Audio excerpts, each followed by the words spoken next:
말씀을 살펴보겠습니다. 오늘은 영어 단어 하나를 소개하는 것으로 설교를 시작하려고 합니다. 스크래피라는 단어입니다. 지난주에 읽기 시작한 책 영어 제목에 이 단어가 들어 있었습니다. 스크래피 처치. 한글 제목은 살아나는 교회입니다. 부제가 이렇게 되어 있습니다. 교회 연구가 톰 레이너가 말하는 침체된 교회 활기 찾는 법. 이 책은 아마존닷컴이라는 말로 시작을 합니다. 아마존이라는 기업은 잘 아시죠? 아마존은 1994년 7월 5일에 시작이 되었습니다. 차고에서 온라인 서점으로 출발을 했습니다. 이 온라인 서점이 시작이 되어지자 많은 대형 서점하고 동네 서점들이 큰 타격을 입게 되었습니다. 대다수의 사람들은요, 아마존 세상에서 이제는 소규모의 동네 서점들은 다 사라져버릴 거라고 생각을 했습니다. 그런데 점점 더 아마존의 세상이 막강해지고 있는데도 불구하고요, 놀라운 일이 일어났다라는 거예요. 많은 동네의 독립 서점들이 여전히 존속을 해요. 그뿐만 아니라 오히려 더 번성하게 되었다라는 것이에요. 이 소규모인 독립 서점들이 어떻게 살아남는 것을 넘어서 더 번성하게 되었을까? 이들은요, 아마존과 직접 경쟁하려고 하지 않았다고 합니다. 아마존처럼 프라임 회원권을 제공하지도 않았고, 일부러 고가의 책을 판매하지도 않았고, 또 무료 배송도 제공하지 않았대요. 대신에 지역 사회와 접촉을 했대요. 인근에 사는 사람들이 가지고 있는 희망이 뭔지, 그들이 꾸고 있는 꿈이 무엇인지를 반영해서 행사를 행사를 열게 되었다라는 거죠. 그러니까 디지털 서비스가 아니라 매우 개인적인 서비스를 제공했고, 새로운 지역적인 아이디어를 가지고서 반응하기 시작했대요. 그랬더니만 아마존의 영향력이 점점 더 막강해졌음에도 불구하고 여전히 더 강하고 더 번성하는 서점이 되었다라는 것이죠. 처음에는요, 온라인 서점이 시작이 되어지니까 당연히 기존의 서점을 찾아왔던 고객들이 사라져버린 거예요. 그러니까 큰 고객 결핍 현상을 경험하게 되었다라는 거죠. 그래서 이들 가운데는 두 가지 기로에 서게 되었다라는 거예요. 문을 닫거나 아니면 이전과는 다르게 변화되거나, 번성했던 서점들은요, 결핍 때문에 이전에는 손님을 기다리기만 했었던 소극적인 서점이었는데 고객들이 적극적으로 찾아올 수 있도록 서점의 문화를 바꿨다라는 것이죠. 결핍이 오히려 이들을 더 강하게 만들었다라고 합니다. 그러면서 이때 사용했던 말이 스크래피라는 말이에요. 제가 궁금해서 이 단어를 사전에서 찾아보았거든요. 이런 의미가 나옵니다.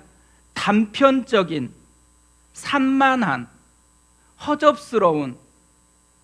예상했던 것과 너무 달라가지고 좀 충격이 됐어요. 그래서 책을 읽어봤더니만 저자는 이 단어를 미식 축구에서 쓰는 용어로 가지고 왔더라고요.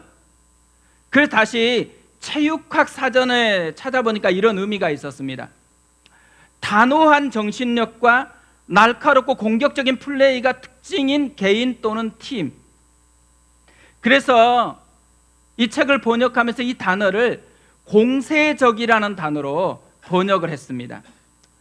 저는 지난주에 이 공세적이라는 이 말, 스크래피를 굉장히 많이 생각을 했습니다.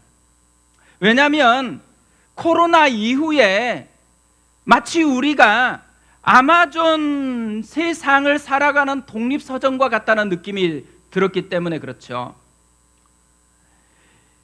예전에 우리도요, 누렸었던 것들이 참 많았어요. 그런데 코로나가 진행이 되어지면서 어느 순간 우리가 누렸던 것들이 점점 사라져버리는 것들을 느끼고 있습니다. 이전에는 교회에 대한 긍지가 있었습니다. 그리고 또 우리가 옛날에 교회 생활했었던 것들이 가져다주는 아름다운 추억들이 남아 있었거든요. 그것뿐 아니에요. 이전에는 신앙의 열기가 있었습니다. 예배를 참석해도, 기도해도, 말씀을 대할 때도 열기가 있었거든요. 근데 코로나가 3년간 진행되어지면서 어느 순간 긍지는 사라져버리고 열기도 점점 식어져 버리고 있다는 거예요.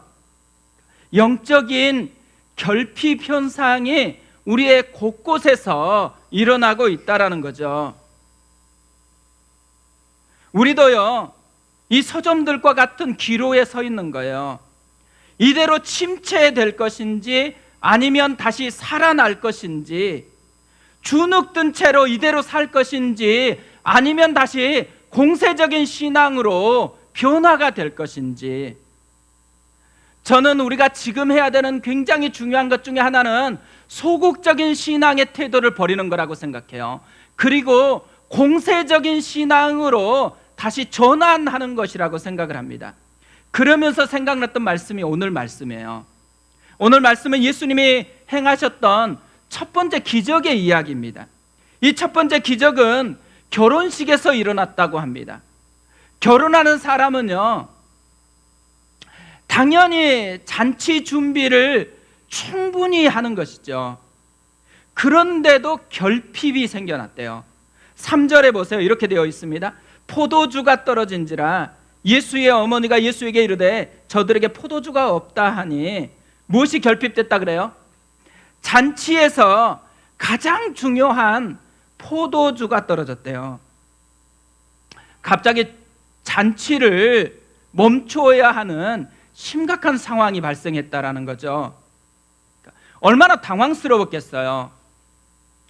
그런데 놀라운 것은요, 이 결핍이 잔치를 망치지 않았다라는 거예요. 오히려 이 결핍이 더 놀라운 기적을 경험하게 했다라는 것이죠. 10절에 이렇게 되어 있습니다. 말하되 사람마다 먼저 좋은 포도주를 내고 취한 후에 낮은 것을 내거늘 그대는 지금까지 좋은 포도주를 두었도다 하니라. 이 결핍이요, 오히려 이전보다 더 풍성한, 더 좋은 포도주를 맛보게 만들었다라고 이야기합니다. 잔치가 더 풍성한 잔치가 되도록 바꾸어 버렸어요. 그뿐만 아니에요. 이 결핍이 예수님의 첫 번째 기적의 이야기를 맛보게 만들었다라는 거죠. 예수님의 첫 번째 기적 이야기는 무엇이었을까요? 물이 포도주로 바뀌는 것이었습니다. 여기서 이 첫 번째라는 단어는요, 그냥 순서적으로 처음이라는 의미가 아니에요. 그것보다 훨씬 더 깊은 의미가 있습니다. 근원적인, 근본적인 기적이라는 것이에요. 예수님이 첫 번째로 기적을 행하세요.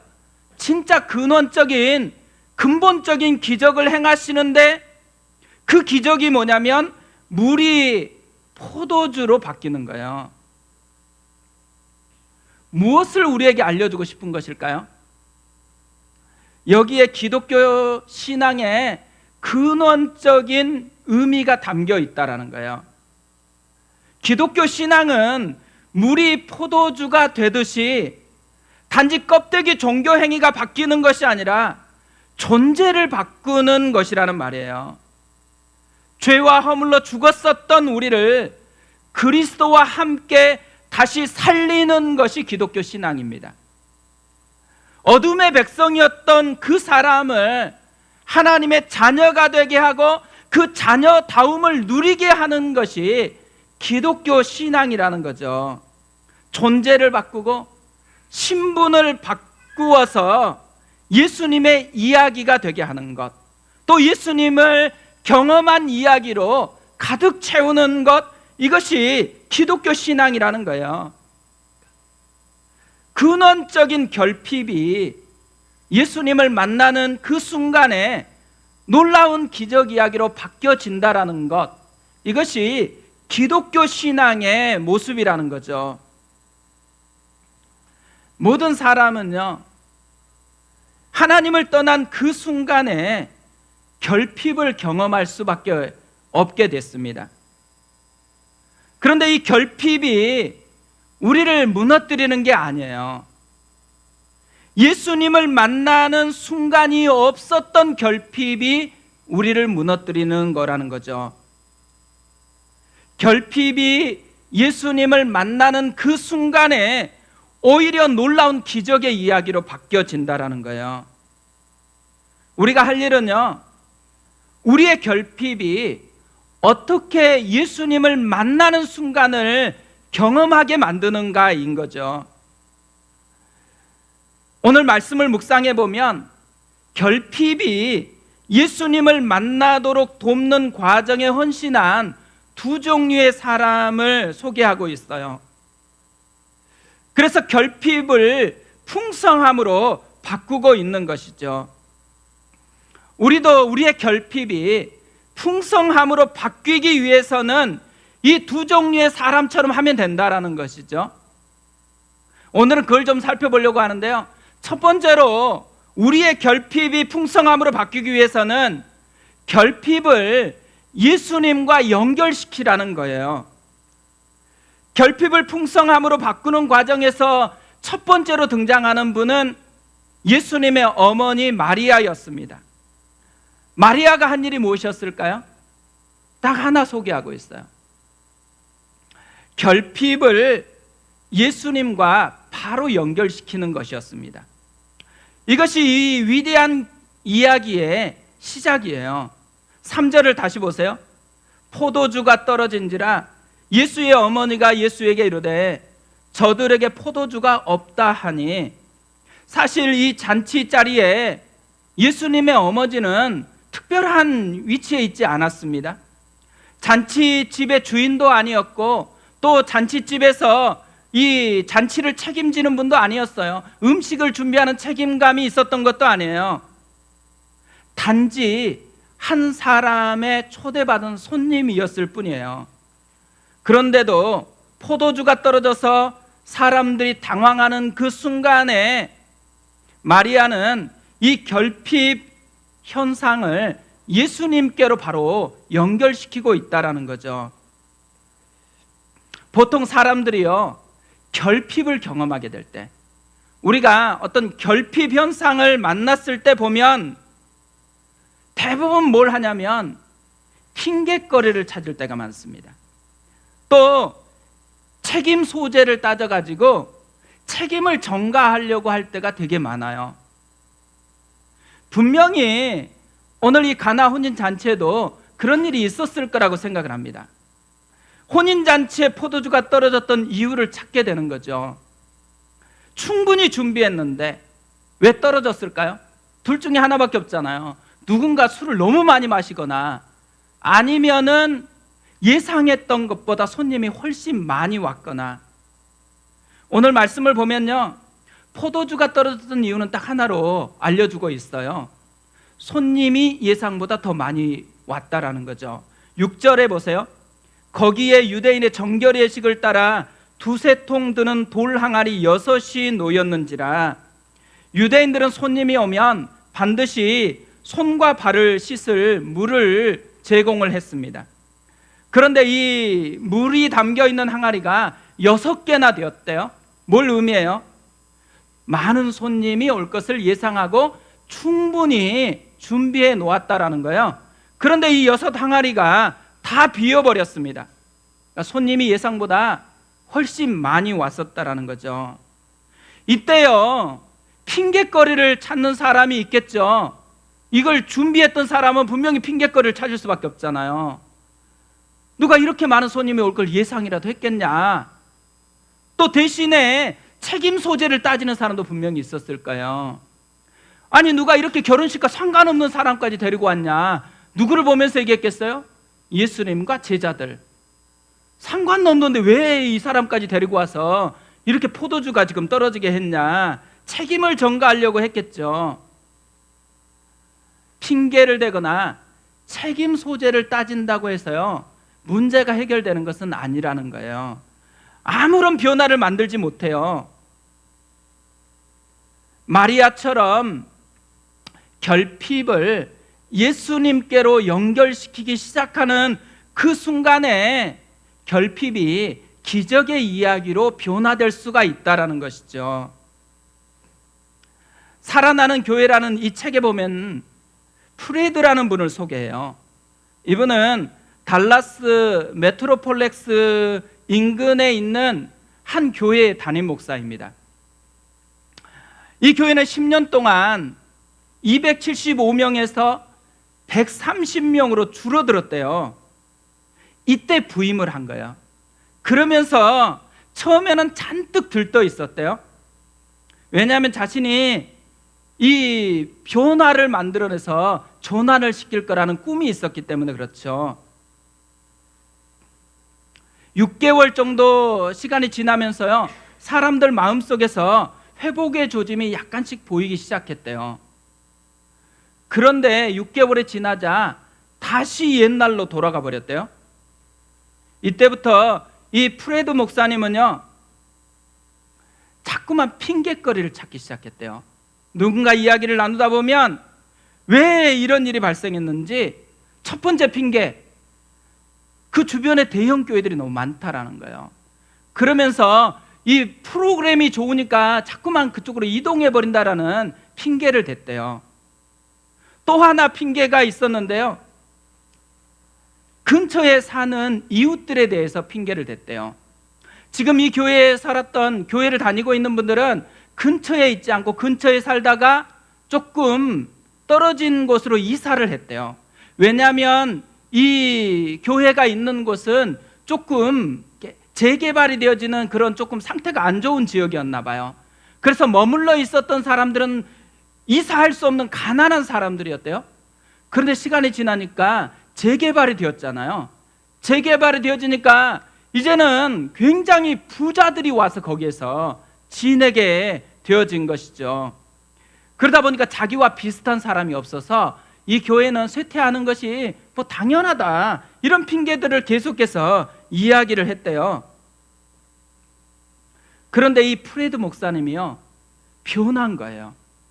그러면서 자기가 변화된 이야기를 이렇게 고백을 합니다. 하나님이 우리를 일깨우셨어요. 기도 중에 내가 하나님을 의지하지 않고 핑계에 의존하고 있음을 깨달았습니다. 하나님이 우리 교회를 이 지역에 세우신 데는 이유가 있어요. 나를 이곳으로 보내신 데도 이유가 있고요. 나는 하나님이 내게 주신 리더십에 대한 책임을 지기로 결심했죠. 핑계를 떨치고 나아가기로 마음 먹었어요. 내 새로운 태도가 전환의 시작이었습니다. 그러면서 이 교회가 다시 살아나는 교회가 됐다라는 거죠. 하나님께서 이 목사님을 깨우치신 게 뭘까요?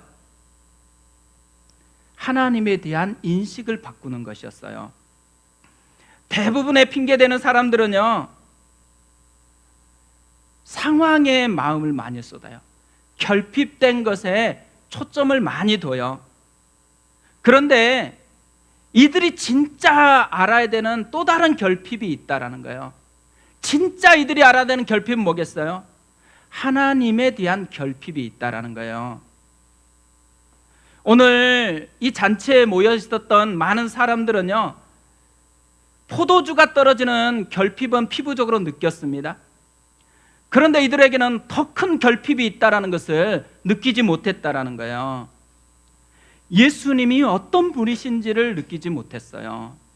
예수님이 지금 그 자리에 있는데 그분이 어떤 분이신지를 전혀 모른 채로 지금 핑계거리를 찾고 또 책임을 전가하려고 그렇게 애쓰고 있다라는 것이죠. 이들은 예수님을 단지 한 손님으로 취급하고 있었습니다. 그런데 이것을 바꾸는 사람이 마리아였다라는 거예요.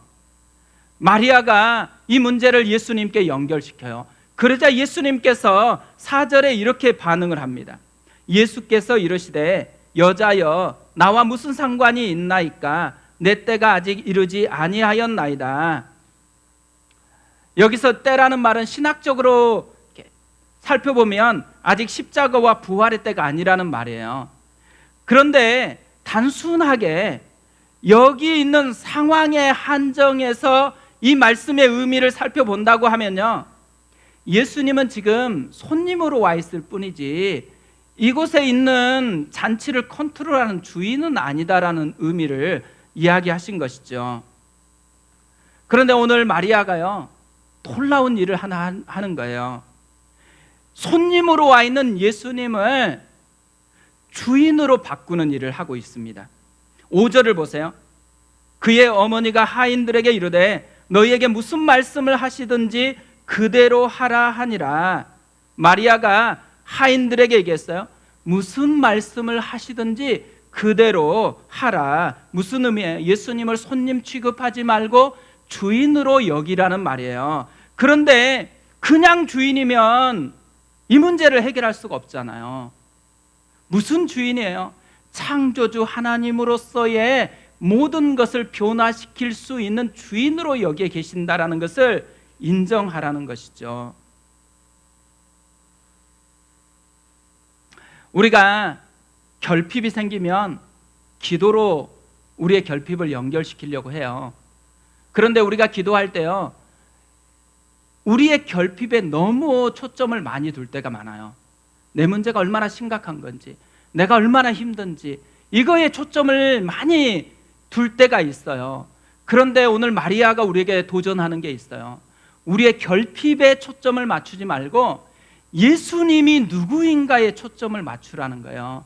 그분이 하나님이시고 그분이 모든 문제를 변화시킬 수 있는 능력의 주인이다라는 것을 인식하라는 거예요. 우리가 하나님 앞에 믿음의 삶을 산다라는 것은요, 하나님에 대한 인식을 바꾸고 산다라는 거예요. 이것을 마리아가 우리에게 잘 보여주고 있죠. 신앙은 결핍에 초점 맞추는 것이 아닙니다. 하나님께 초점을 맞추는 거예요. 그리고 그분을 믿은 그 믿음으로 하나하나 우리의 결핍을 하나님과 연결시키는 거라는 거죠. 또 하나요, 이 결핍을 풍성함으로 바꾸기 위해서 했던 것은 결핍이 올 때 말씀의 순종함으로 반응하라는 것입니다. 이 결핍을 풍성함으로 바꾸는 이 기적 사건에 결정적으로 기여했던 또 한 종류의 사람을 소개해요. 하인들이었습니다. 오늘 말씀을 보면요, 하인들을 유독 강조하고 있어요. 첫 번째로 하인들의 모습을 강조하고 있는 건 뭐냐면 그들의 순종하는 모습이에요. 하인들은 억지로 순종하는 것이 아니고 넘치는 순종을 하고 있다는 것을 보여줍니다. 7절을 보세요. 예수께서 그들에게 이르시되 항아리에 물을 채우라 하신즉 아기까지 채우니, 물을 채우라고 했더니만 대충 채우는 게 아니고 아기까지 가득 채웠대요. 그러니까 넘치기 직전까지 채웠어요.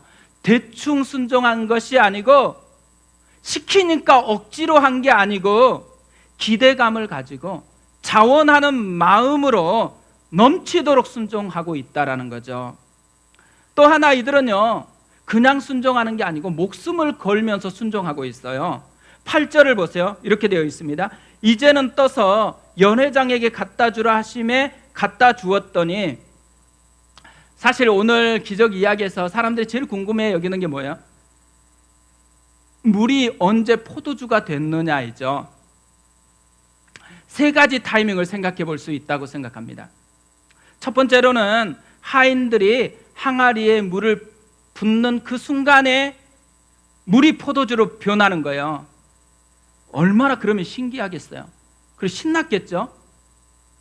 두 번째로는요, 물이 항아리에 다 차서 이제 찰랑찰랑 할 때까지 가득 차 있을 때, 그때 갑자기 물이 포도주로 변했다라는 거예요. 이래도 기분이 좋겠죠.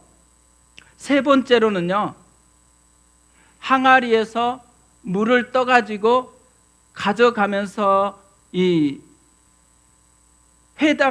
연회장에게 주려는 그때 물이 포도주로 바뀌었다라는 거예요. 어느 때에 포도주로 바뀌었으면 좋았겠어요? 1번, 2번 이때죠. 그런데 세 번째에 물이 포도주로 바뀌었다라는 것이죠. 생각해 보세요. 지금 상황 안 좋아요. 포도주가 떨어져 가지고 이쪽 저쪽에서 지금 막 기분 나빠졌거든요. 그런데 물을 떠 가지고 좀 포도주로 가져가려고 해요. 그런데 가라 그러니까 물을 떠서 가져가요? 물을 떠서 가져가는 발걸음을 내딛는 그 순간까지만 해도 목숨을 건 순종을 했다라는 거예요. 그런데 놀랍게도 이 목숨을 건 순종이 구현되는 그 자리에서 물이 포도주로 바뀌었다라는 것이죠. 또 오늘 말씀을 보면요, 이렇게 순종했더니 어떤 결과가 나와 있는지를 우리에게 강조하고 있어요. 9절에 이렇게 되어 있습니다. 연회장은 물로 된 포도주를 맛보고도 어디서 났는지 알지 못하되 물떠온 하인들은 알더라. 연회장도 모르는데 하인들만 안다라는 것을 콕 집어서 기록했습니다. 강조하고 있는 것이죠. 순종한 사람들이 맛보는 기쁨이 있다라는 것을 강조하고 있는 것이죠. 저는 이 하인들의 순종을 보면서요, 우리가 진짜 배워야 될 것이 있다라는 생각이 들었습니다. 그냥 순종하는 것을 넘어서는 순종 이상의 순종을 해야 된다라는 거예요. 그런데 어떻게 하면 순종 이상의 순종이 가능할 수 있을까요? 우리는 보통 순종은 합리적일 때 하는 거라는 생각을 할 때가 많아요. 우리의 생각이 맞지 않으면 그래서 순종을 하지 않는 거예요. 하지만 순종은요, 하나님이 말씀하셨기 때문에 하라는 것이죠. 순종이 만약에 합리적인 것 때문에 하는 것이었다면 우리 교회는 없어요. 저는 개척을 하지 않았을 것입니다. 개척을 할 것인지 그냥 남을 것인지를 기도할 때요, 제 마음에 가장 큰 갈등이 뭐냐면 합리적인 계산을 따를 것인지 아닌지예요. 개척하게 되면 누구나 예상이 가능하잖아요. 힘들 거라는 걸. 근데 그냥 저도 힘들 거라고 생각하는데 목사님과 대화를 해보면 이천수 목사님은 항상 힘들 거래요. 그러니까 그냥 개척하지 말고 나중에 일만성도 파송할 때 같이 가는 게 어떻겠니? 계속 이야기를 하시는 거예요. 그럼 너무 공감이 돼요. 그리고 저도 그냥 육신적으로는 그러고 싶어요. 그런데 이상하게 기도할 때마다 자꾸만 하나님께서 말씀을 주시는 거예요. 어떻게 해요? 말씀을 따를 것인지 합리적인 계산을 따를 것인지 기로에 서 있었던 거예요. 그런데 합리적인 계산이 아니고 말씀을 따르는 것이 종의 도리잖아요. 그래서 말씀을 따르기로 하고 하늘꿈 교회가 세워진 거예요. 그래서 제가 설교를 준비하다 보니까요, 저만 그런 건 아니라는 생각이 들었어요.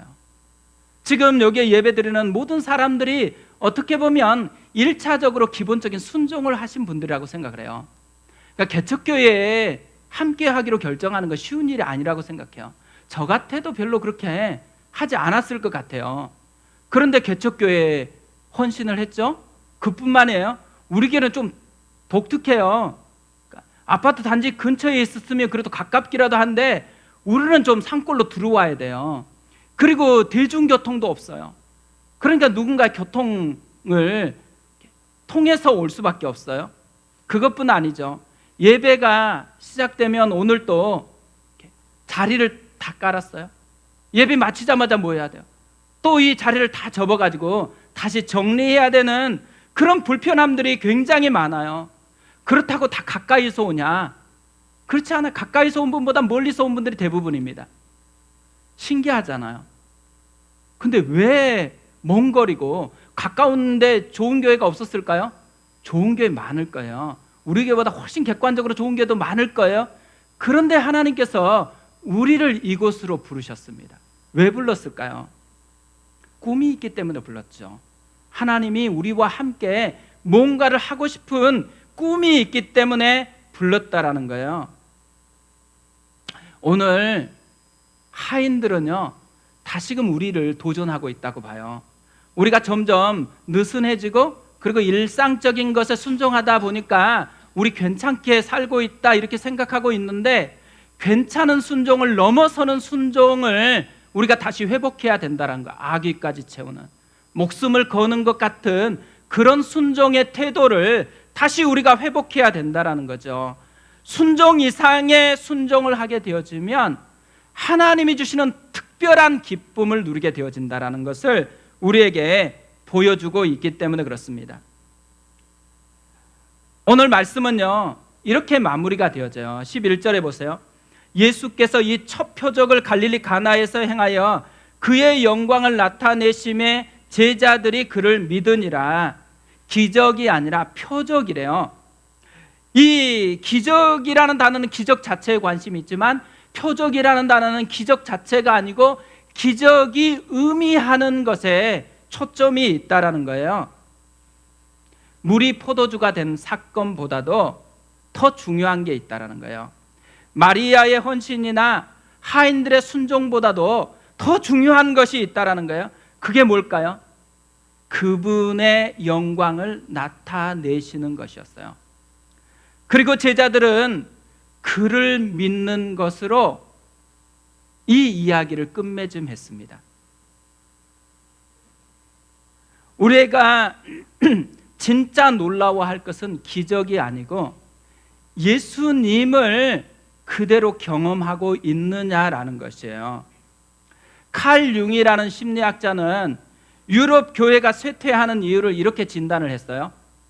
교회가 도구만은 주는데 궁극적 실제와 만남은 주지 못한다. 성경도 기도도 많은 예배도 드리는데 실제로 그 예배를 통해서 예수님을 만나지는 못한 채로 예배가 끝마친다라는 것이에요. 예수님의 첫 번째 기적은 그분의 실제를 경험하게 하는 것이었다라는 거예요. 우리에게 오늘 이 말씀이 도전하고 있습니다.